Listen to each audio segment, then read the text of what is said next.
Most of my friends were planning to go on to college in California, so of course I picked a college I'd never seen that was all the way across the country, and I applied early decision to Smith College, then one of the 7 sister schools. The Ivy League schools did not admit women at those days, so there were 7 schools for women only, and then Harvard, Yale, and so forth were men only.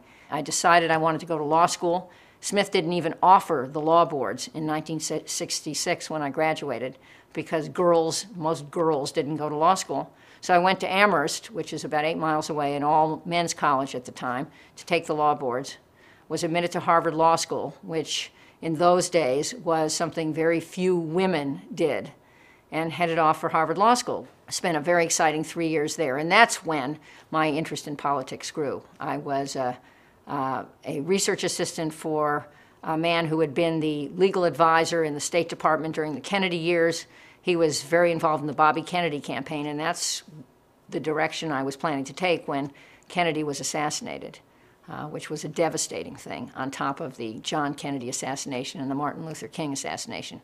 In the 60s, I felt the world was coming unhinged. I practiced law briefly in Washington and then joined the staff of California Senator John Tunney.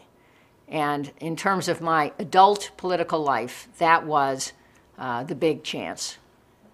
During 5 years working for him, a very graceful, decent, moderate Democrat, I learned a lot. I learned about how to handle myself. He taught me that if you can't explain something in 3 sentences, forget it. No one in politics will ever understand it.